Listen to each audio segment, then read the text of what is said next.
प्यारे बच्चों, क्या आपने कभी सोचा है कि नवरात्रि का मतलब क्या होता है? इसका मतलब बहुत ही सरल है। नव का मतलब होता है 9 और रात्रि का मतलब होता है रात। तो नवरात्रि का मतलब हुआ 9 रातों का त्योहार। ये भारत के सबसे खास और पसंदीदा त्योहारों में से एक है, जो हमें बहुत कुछ सिखाता है और ढेर सारी खुशियाँ लेकर आता है। हम नवरात्रि क्यों मनाते हैं? इस त्योहार के पीछे एक बहुत ही दिलचस्प कहानी है। बहुत समय पहले महिषासुर नाम का एक बहुत ही ताकतवर और दुष्ट राक्षस था। उसे वरदान मिला था कि कोई भी देवता या पुरुष उसे नहीं मार सकता। इस ताकत के घमंड में वो सभी लोगों और देवताओं को परेशान करने लगा। तब सभी देवताओं ने मिलकर अपनी शक्तियों को एक किया और माँ दुर्गा को बनाया। माँ दुर्गा बहुत ही सुंदर, शक्तिशाली और दयालु थीं। उन्होंने उस दुष्ट राक्षस महिषासुर से पूरे 9 दिनों और 9 रातों तक युद्ध किया। आखिर में 10वें दिन उन्होंने महिषासुर का वध कर दिया और दुनिया को उसके आतंक से बचाया।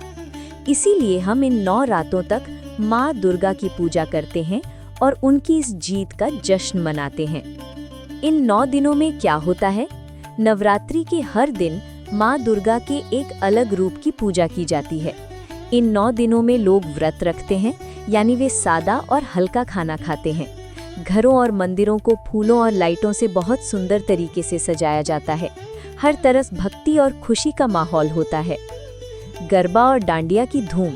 नवरात्रि की सबसे मजेदार बात है गरबा और डांडिया रास।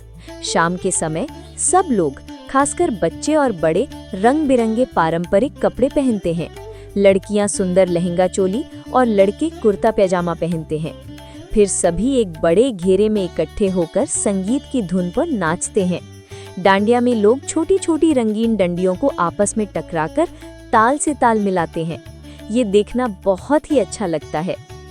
10वां दिन विजयादशमी या दशहरा।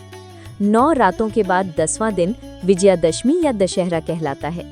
ये दिन बुराई पर अच्छाई की जीत का सबसे बड़ा प्रतीक है। इसी दिन भगवान श्री राम ने भी दुष्ट रावण का वध किया था। इस दिन जगह जगह रावण, उसके भाई कुंभकर्ण और बेटे मेघनाद के बड़े बड़े पुतले जलाए जाते हैं। ये हमें याद दिलाता है कि चाहे बुराई कितनी भी ताकतवर क्यों ना हो, अंत में जीत हमेशा सच्चाई और अच्छाई की ही होती है। तो नवरात्रि सिर्फ नाच गाने और मौज मस्ती का त्योहार नहीं है, बल्कि ये हमें शक्ति, साहस और भक्ति का पाठ भी पढ़ाता है।